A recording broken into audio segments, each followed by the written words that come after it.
This is our world from space. From the edges of our humid world, we observe a vast, open expanse. A place with no humidity, separated from the rest of the world. The vast expanse of the Atacama Desert. Here it is lifeless, desolate, almost frozen in time. Little wildlife exists here. There are no insects, there are no animals, and yet this bleak and remote landscape is full of history.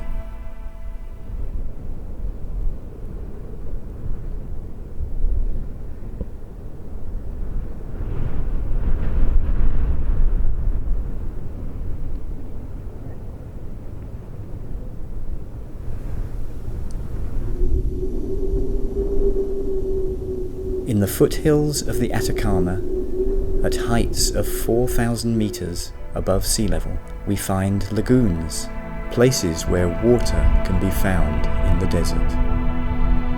Here, flamingos colonize to feed on the crustaceans of the shoreline, to support a diet that gives them their unique pink color.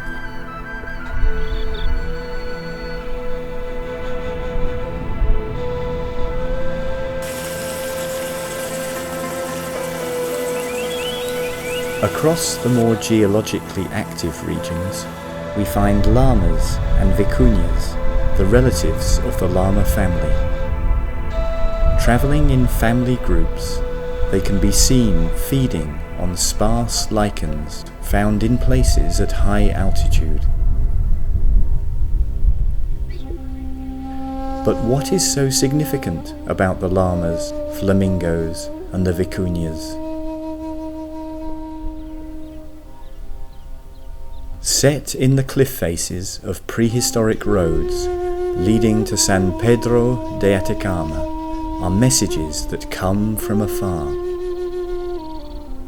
Rock carvings, also known as petroglyphs, can be seen, carved by pre-Columbian shepherds on travelling routes across the Atacama.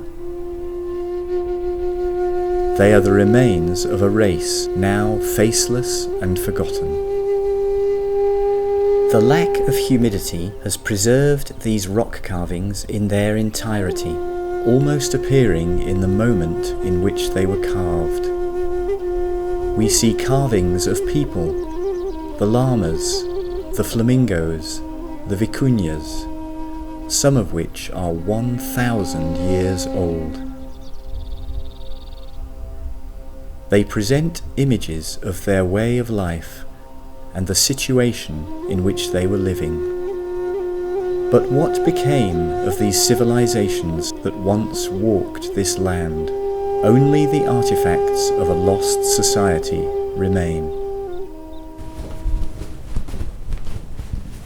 Chile has a hidden past, above and below the ground, which tell the stories of an archaeological link to the past.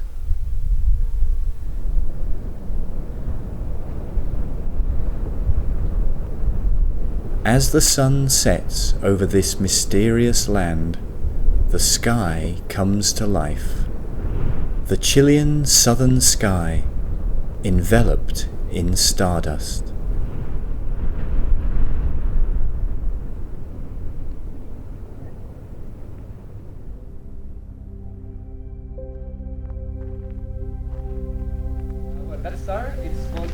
The transparency of the sky allows astronomers to observe light travelling through space for thousands, if not millions of years.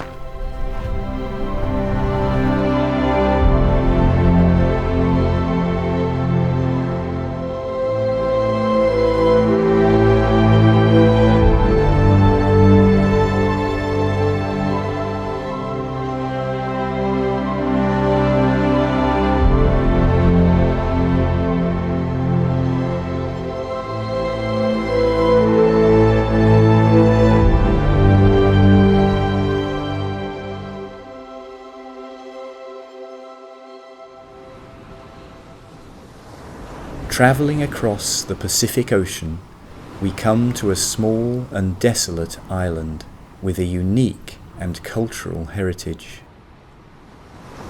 To the first settlers of this land, their king, Hotu Matua, named this vessel Te Pitu Te Henua, the navel of the world.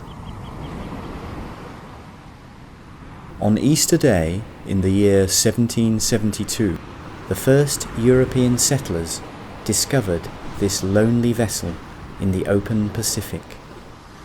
As they approached the shore, they noticed something unusual. Large, towering statues dotting the shoreline.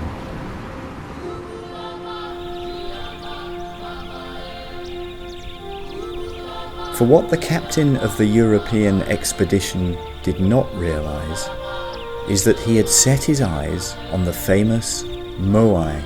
This island later became known as Rapa Nui, Easter Island.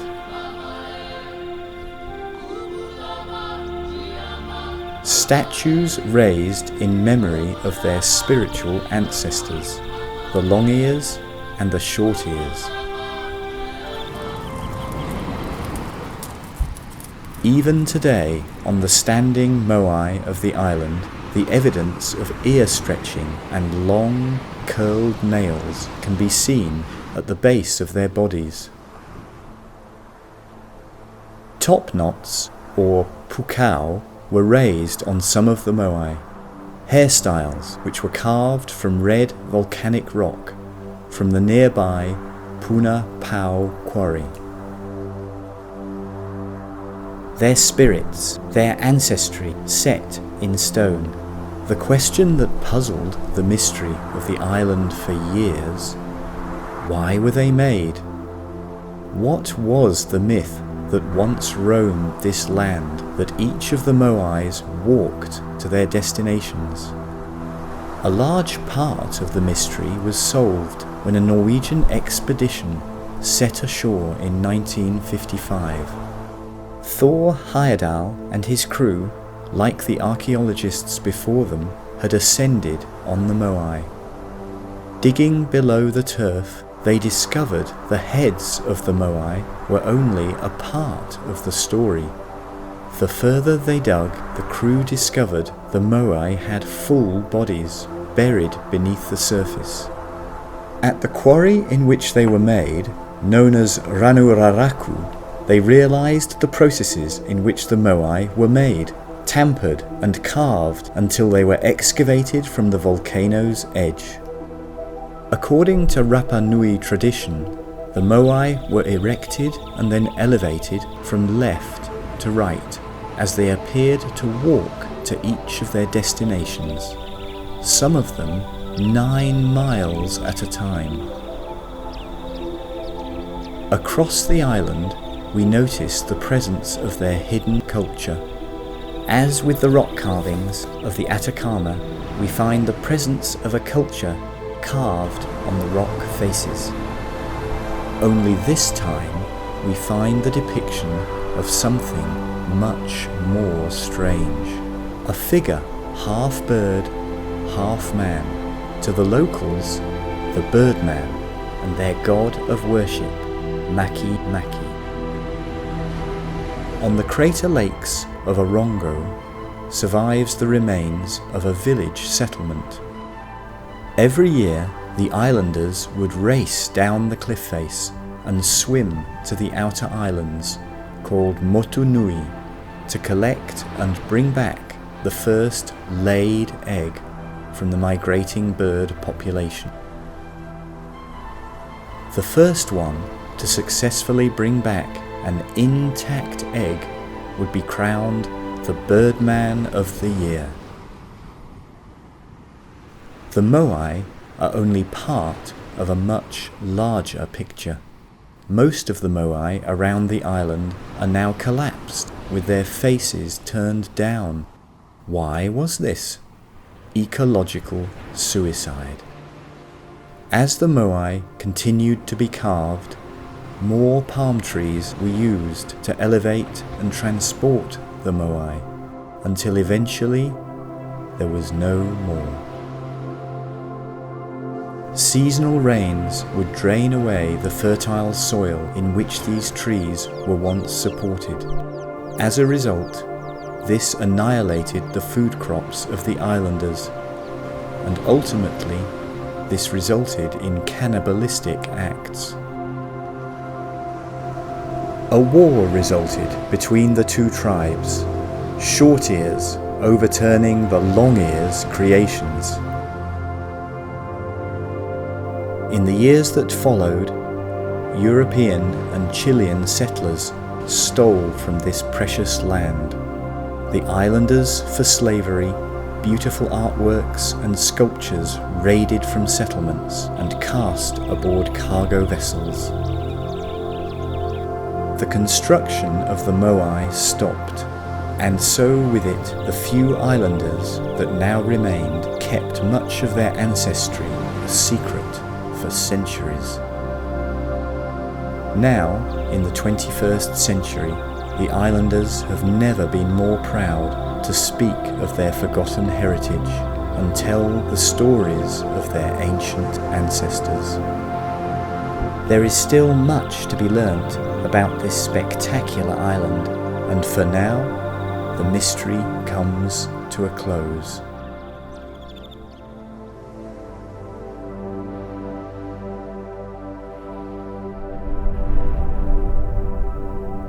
This journey across the Pacific makes us realize the way in which our ancestors interpreted their environments and the situation in which they were living,